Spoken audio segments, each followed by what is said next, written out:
Hi అండి. ఇవాళ మనం తవా పన్నీర్ బర్గర్ ఎలా చేసుకోవాలో చూద్దామండి. దాని గురించి చెప్పేసి పన్నీర్ ముక్కల్ని ఇలాగా చిన్న చిన్న ముక్కల కింద కట్ చేసుకుని పెట్టుకున్నానండి.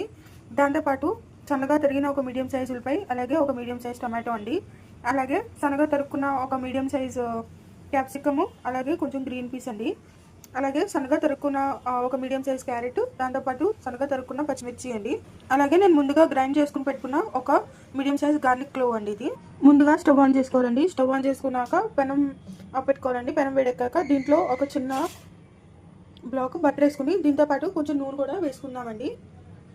ఇలాగా చూసారు కదండి, బటర్ పూర్తిగా కరిగిపోయింది. ఇప్పుడు దీంట్లో ఒక స్పూను గార్లిక్ వేసుకుని ఒకసారి పచ్చివాసన పోయేంత వరకు కలుపుకుందామండి. చూసారు కదండి, మీ గార్లిక్ కూడా వేగిపోయింది. ఇప్పుడు దీంట్లో మనం ఏదైతే మొక్కలు తరుక్కున్నామో ఒక్కొక్కటి దీంట్లో వేసేసుకుందామండి. ఇలాగా వేసేసుకుని ఒకసారి కలిపేసుకుందామండి.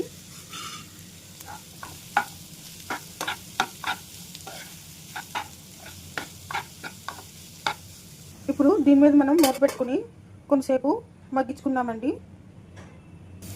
చూసారు కదండి, వెజిటేబుల్స్ ఆల్మోస్ట్ ఉడికిపోయండి. ఇప్పుడు నెక్స్ట్ మనం ఏదైతే పన్నీర్ ముక్కలు కట్ చేసుకున్నామో ఈ దీంట్లో వేసేసుకుని ఒకసారి కలిపేసుకుందామండి.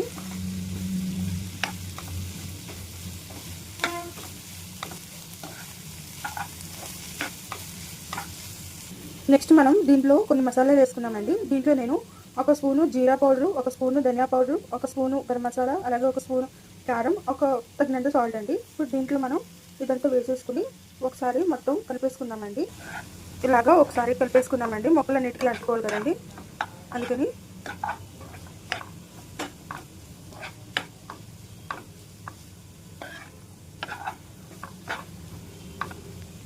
అలాగే దీంట్లో కొంచెం మనం కొత్తిమీర వేసుకుని గార్నిష్ చేసుకుందామండి. దీంట్లో మనం చీజ్ కూడా వేసుకుందామండి. చీజ్ వేసుకోవడం అనేది ఆప్షనల్, మీరు కావాలంటే వేసుకోవచ్చు, లేకపోతే లేదండి. నేనైతే వేసుకున్నానండి.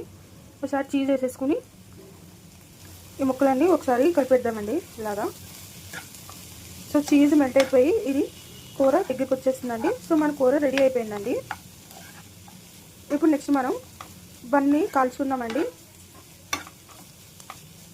ఇప్పుడు ఈ బన్ చూసారు కదండి, ఇలాగా 2 హాఫ్స్ చేసుకుని పెట్టుకోవాలి. ఇప్పుడు మనం స్టవ్ ఆన్ చేసుకున్నామండి.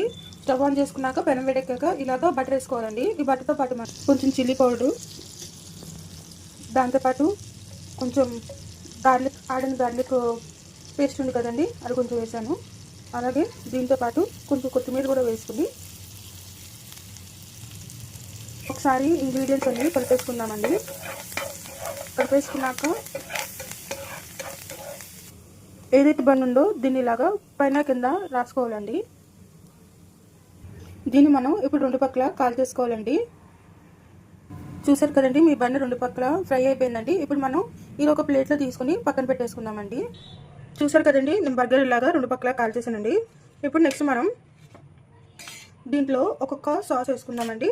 సో దీంట్లో నేను ఒక పక్క మైనస్ వేస్తున్నానండి.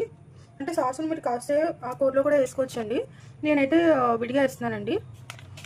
అలాగే ఒక పక్క షెజ్వాన్ సాస్ వేసుకున్నామండి. ఇలాగా వేసుకుని మనం ఏదైతే బన్ ఉందో దీన్ని ఒకసారి ఇలాగా స్ప్రెడ్ చేసేద్దామండి. మీరు కాస్త కూరలో కూడా వేసేసుకోవచ్చండి, నేనైతే విడిగా వేస్తున్నానండి. ఇది ఇలా వేసేసుకుని నెక్స్ట్ మనం ఏదైతే కూర తయారు చేసుకున్నామో ఆ కూరని మనం దీంట్లో ఇలాగా వేసుకుందామండి. వేసుకుని దీన్ని ఒకసారి ఇలాగా సర్దేద్దామండి. సర్దేసుకుని మీది ఇటుపక్క ఏదైతే ఉందో మీరు కావాల్సిన కెచప్ కూడా వేసుకోవచ్చండి. నేను కొంచెం కెచప్ వేస్తున్నానండి. ఇందులో మరి అంత ఎక్కువ వేయట్లేదండి, కొంచెం అంతే, జస్ట్ టేస్ట్ గురించి అండి.